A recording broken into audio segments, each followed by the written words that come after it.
Assalomu alaykum. Hurmatli buxgalter va iqtisodchilarimiz. Biz bu hozirgi darsimizda davlat tibbiy sug'urtasidan moliyalashtiriladigan sog'liqni saqlash muassasalarida shtat jadvallarini tuzish va tasdiqlash to'g'risida gaplashamiz. Ya'ni davlat tibbiy sug'urtasidan moliyalashtiriladigan tibbiyot muassasalari 2013 litsevoy unikal kodi 337 bilan shtat jadvallarini tuzishadi. Boshida biz sizlarga shtat jadvalini tuzishdan oldin ko'rsatadiganlarimiz upravleniyaga kirasizlarda shu qismida strukturaniyaga bog'langan, ya'ni shtat normativida mavjud bo'lgan va strukturaniyaga kiritib berilgan lavozimlarni ko'rishingiz mumkin. Joyidan kirib mana bu tashkilotda mana 396 ta lavozim kiritib berilgan ekan. Ichiga kirsanglar faqat lavozim emas, ya'ni ustama turlari, vid nadbavki ko'rinadi, shtat jadvalini svodniy qismlari, pokazatellari ko'rsatib berilgan. Undan tashqari mana hammani qiziqtiradigan joyi lavozimlar keltirib o'tilgan. Ya'ni shtat normativi bo'yicha sizlarda ishlatilishi mumkin bo'lgan lavozimlar ro'yxati, ularning razryadlari, tuzatish koeffitsentlari bilan kelib chiqadi.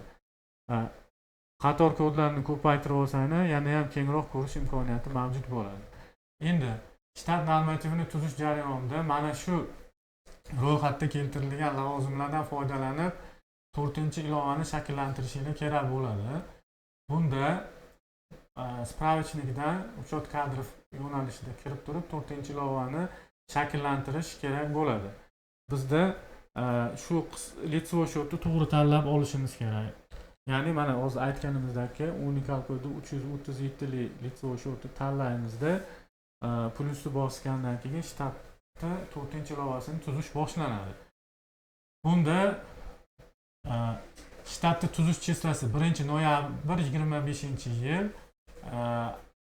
1-yanvar 2026-yildan amal qilish muddati keltirilgan bo'lishi kerak. Qo'lingizda kirib ruchnoy cheslalarni o'zgartirmaydi, sizlardan iltimos. Bu joyiga o'zi avtomat chiqadi. Undan tashqari tip gruppa sog'liqni saqlash uchun kerak emas, sababi bu boshqa yo'nalishlarga ham bir xil ishlash uchun keltirilgan. Kommentariyga 2026-yil shtatlar jadvali deb yozib qo'yishingiz kerak bo'ladi. Bu yerda отделni tanlaysiz, ya'ni qaysidir bo'lim bo'lsa, o'sha bo'limga tanlab, bo'limga lavozimni kiritasiz. Lavozim kiritgandan keyin o'zi avtomat chiqib keladi. Har doimgidek doimiy, ya'ni 12 oy ishlaydigan shtat bo'lsa doimiy qo'yasiz, mavsumiy bo'lsa mavsumiyni qo'yib berasiz. Va bu yerda doimiy bo'lganda 12 oy qo'yiladi muddatini, mavsumiyda necha oy ishlashsa shuncha oy qo'yish kerak bo'ladi. Misol uchun qozonxona operatorlari 12 oy bo'lmaydi, mavsumiy qancha oyga belgilangan bo'lsa shuni keltirib o'tiladi. Endi shtatdagi lavozimni kiritayotganda, misol uchun vrach otolaringolog bo'lsa, u nechta bo'ladigan bo'lsa, jami shuncha shtatga kiritiladi. Misol uchun 4 ta otolaringolog kiritish kerak bo'lsa, 4 tani bitta qatorda keltiriladi. Aytmoqchimizki, vrach otolaringologga bir marta kiritib turib, bitta deb yozib, keyingi qatorda yana bir qilib 4 marta kiritilmaydi. Ya'ni bu shtat normativ bo'yicha sizga mumkin bo'lgan, sizning tashkilotingizga mumkin bo'lgan lavozimlarni umumiy sonini kiritib, plyusni bosib qo'shib ketishingiz kerak bo'ladi. Bunda plyusni bosasiz va sahrangiz qilishingiz kerak bo'ladi. Shu yo'nalishda 4-ilovani to'liq shakllantirib kelamiz. 4-ilovani to'liq shakllantirganda mana o'zi tayyor kiritib bo'lingan holatda turibdi bu tashkilotniki. Mana shu holatda ko'rish imkoniyatingiz mavjud bo'ladi. Bundan tashqari bu mana Excelga olish imkoniyati ham bor. Mana Excelga olasiz. Excelga tortgandan keyin shtatni ochib, o'zingiz qo'lingizda tuzgan, ya'ni Excel variantda tuzib olgan shtatingiz bilan tekshirib ko'rish imkoniyati mavjud. Excel holatida ochib, umumiy yo'nalishlar bo'yicha lavozimlarni turlari, bo'limlar bo'yicha va jami qancha shtat kiritganingizni tekshirib olish imkoniyatingiz mavjud. Bundan tashqari ko'pchilik savol beradi. Mana bu yerga kirganda menda отдел, menda bo'lim, ya'ni отделni kiritishda qiynalyapman. отделim chiqmayapti bo'lim soni degan holatlar bo'lyapti. Mana misol uchun mana отдел. Bo'limni o'zingiz tashkil qilib olishingiz kerak bo'ladi. Ya'ni strukturniy отдел qismidan mana spravочникga kirasiz.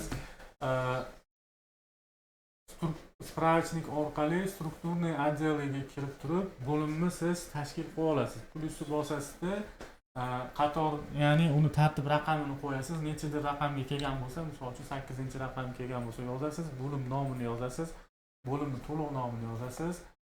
Bu joylari shart emas. Asosiy joyi aktiv holatga keltirib, saqlanib chiqganingizdan keyin 4-ilovani to'ldirish jarayonida sizda siz xohlagan o'sha bo'lim kiritilgan bo'ladi. Ya'ni plyusni bosib turib, отделni ochganingizda ko'rinadi.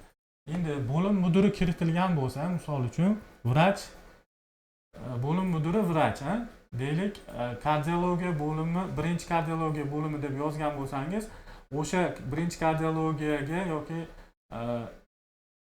misol uchun klinik bioximiya laboratoriya deylik, bo'lim mudiri vrach deb yozilgan bo'lsa, misol должность tanlayotganingizda shu yerdan bo'lim mudirini tanlab kiritganingizda o'sha klinik bioximiya laboratoriya bo'limining mudiri bo'ladi. Kardiologiya tanlasangiz, kardiologiya bo'limining mudiri o'sha vrach bo'ladi.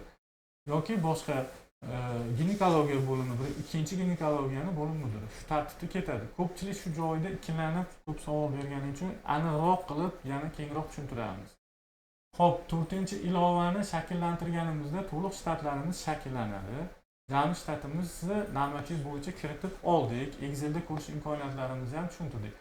4-ilova shakllanib bo'lgandan keyin dokumentidan uchot kadrovga kiriladi. Uchot kadrovga kirib turib, xodimlarning прием, перемещение, назначениясini to'g'rilab o'zgartirib chiqamiz. Ya'ni xodimlarda toifasi o'zgargan, uzluksiz staj, umuman olganda stajlari o'zgargan, qaysidir xodim boshqa bo'limga ishga o'tgan, ishdan bo'shagan shu holatlarni qaytadan sizlarga tavsiya qilamiz. 100% hamma xodimlarni 4-ilovani shakllantirib bo'lgandan keyin hammasini o'zgartirib chiqishini kerak bo'ladi.